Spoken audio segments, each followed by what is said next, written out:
ಎಲ್ಲ ಬರ್ತಾರೆ, ಬನ್ನಿ, ನೀವು ಬನ್ನಿ. ಶ್ವೇತಾ ಮೇಡಮ್ ಪ್ಲೀಸ್ ಹೋಗ್ರಿ ನೀವು. ಸರ್ ಬನ್ನಿ, ಸರ್ ಬನ್ನಿ, ಸ್ಟೇಜ್ ಆಯ್ತು. ರಂಗಸ್ವಾಮಿ ಸರ್ ಪ್ಲೀಸ್ ಬನ್ನಿ ಸರ್, ತಗೊಂಡು ಸರ್ ಬನ್ನಿ.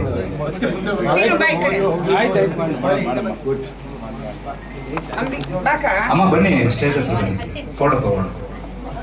ಹಚ್ಚೇವು ಕನ್ನಡ ದೀಪ ಒಂದು ಸ್ವಲ್ಪ ಪ್ಲೇ ಮಾಡಿ ಸರ್. ಹಚ್ಚೇವು ಕನ್ನಡದ ದೀಪ ಸಾಂಗ್ ಪ್ಲೇ ಮಾಡ್ಬಿಡಿ, ಕರೋಕೆ ಬೇಡ ಸರ್. ಕೆಲವರು ಈ ಕಡೆ ಬನ್ನಿ, ಕೆಲವರು ಇನ್ನ ಸ್ವಲ್ಪ ಇಲ್ಲೇ ಜಾಸ್ತಿ ಜನ ಇದ್ದಾರೆ.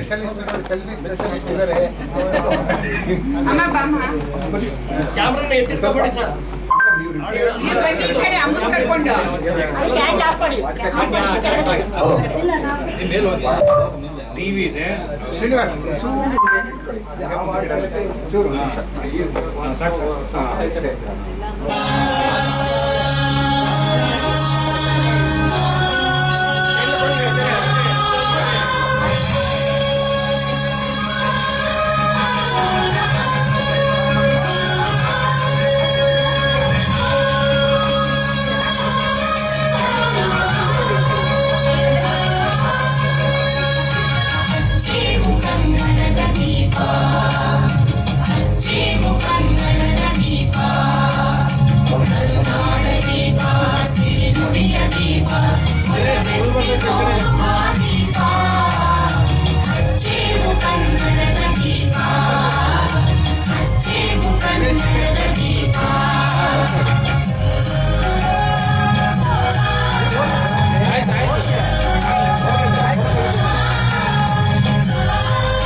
ಸಂದರ್ಭದಲ್ಲಿ ದೀಪ ಬೆಳಗಿಸುವ ಮುಖಾಂತರ ದಿವಂಗತ ಲೋಕೇಶ್ ಅವರ ಹುಟ್ಟುಹಬ್ಬ ಈ ಒಂದು ದಿನ, ಹಾಗೆ ಗಿರೀಶ್ ಕಾರ್ನಾಡ್ ಅವರ ಹುಟ್ಟುಹಬ್ಬ.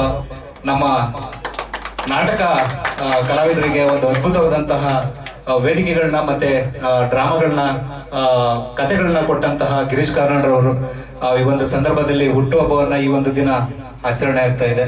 ಹಾಗೆ ಅವ್ರಿಗೆಲ್ಲರಿಗೂ ಶಾಂತಿ ದೊರಕಲಿ ಅಂತ ನಾನು ಹೇಳಲಿಕ್ಕೆ ಇಷ್ಟಪಡ್ತೇನೆ. ನಮ್ಮ ಎಲ್ಲ ಗಾಯಕರಿಗೆ ಅದ್ಭುತವಾದಂತ ಮತ್ತೊಮ್ಮೆ ನಮ್ಮ ಜೊತೆನಲ್ಲಿ ಹುಟ್ಟಿ ಬರ್ಲಿ ಅಂತ ಮತ್ತೊಮ್ಮೆ ಗಿರೀಶ್ ಕಾರ್ನಾಡ್ ಅವರು ಮತ್ತೆ ದಿವಂಗತ ಲೋಕೇಶ್ ರವರು ಹುಟ್ಟಿ ಬರ್ಲಿ ಅಂತ ನಾನು. ಲೋಕೇಶ್ ಅಂದ್ರೆ ಪಣಸಂಗರ ಗೆಂಡತಿಮ್ಮ, ಭೂತಯ್ಯನ ಮಗ, ಇವು ಬ್ಯಾಂಕರ್ ಮಾರ್ಗಯ್ಯ. ಇವತ್ತು ಕನ್ನಡ ಚಿತ್ರರಂಗದ ಆಧಾರ ಸ್ತಂಭ ಅಂದ್ರೆ ಸುಬ್ಬಯ್ಯ ನಾಯ್ಡು. ನಮ್ಮ ಲೋಕೇಶ್ ಅವರ ತಂದೆ ಸುಬ್ಬಯ್ಯ ನಾಯ್ಡು, ಆರ್ ನಾಗೇಂದ್ರರಾವ್ ಎಲ್ಲ ಮಲ್ಲೇಶ್ವರದಲ್ಲೇ ಇದ್ದವರು.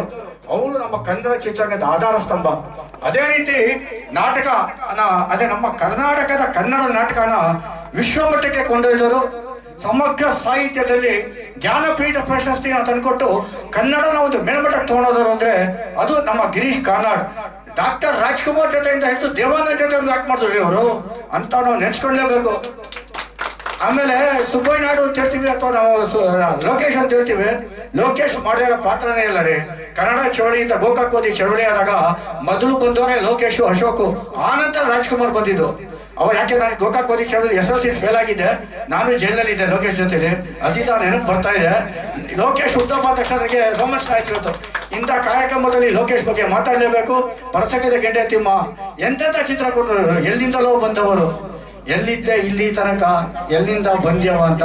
ನಾನು ಇವಾಗ ಲೋಕೇಶಿಗೆ ಹೇಳ್ತೀನಿ, ಎಲ್ಲಿದ್ಯಾ ನೀನು ಹೇಳಪ್ಪ ಅಂತ. ನನ್ನ ಮಾತಾಡ ಕೇಳಿಕೆ ನಾನು ತುಂಬ ಧನ್ಯವಾದಗಳು. Thank you sir, thank you. ಹಾಗೆ ನಮ್ಮ ಗಾನ ಗಂಧರ್ವ ಲೋಕದ ಕ್ಷಮೆ ಇರಲಿ ಸರ್, ಇಷ್ಟೊತ್ತು ಮಾತಾಡಿದ್ರು. 1980 ಇಸ್ವಿನಲ್ಲಿ ಪಾಟೀಲ್ ಪುಟ್ಟಪ್ಪನವರು ಅಪ್ಪಾಜಿಯವ್ರ ಮನೆಗೆ ಹೋಗಿದ್ರು ಚೆನ್ನೈಗೆ. ಲೋಕೇಶ್ ಸರ್, ಅಶೋಕ್ ಸರ್ ಅಂತ ಹೇಳಿದ್ರಿ ನೀವು, ಅದೊಂದು ಕ್ಷಮೆ ಇರಲಿ. ಪಾಟೀಲ್ ಪುಟ್ಟಪ್ಪ ಅವರು ಚೆನ್ನೈಗೆ ಹೋಗಿ ಮನೆ ಒಳಗೆ ಮಾತುಕತೆ ಮಾತಾಡಿ ಅನಂತರ ನಮ್ಮ ಲೋಕೇಶ್ ಸಾರು ನಮ್ಮ ಅಶೋಕ್ ಸರ್ ಎಲ್ಲ ಭೇಟಿಯಾಗಿದ್ದು.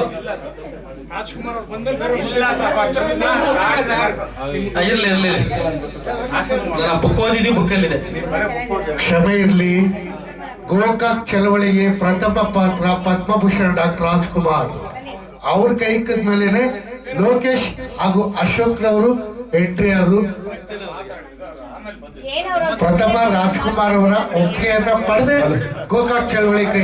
ಓಕೆ, ತೊಂದರೆ ಇಲ್ಲ. ಓಕೆ, ಎಲ್ರಿಗೂ ಒಳ್ಳೇದಾಗ್ಲಿ. ಊಟ ಮಾಡ್ಕೊಂಡು ಬಂದ್ಬಿಡೋಣ.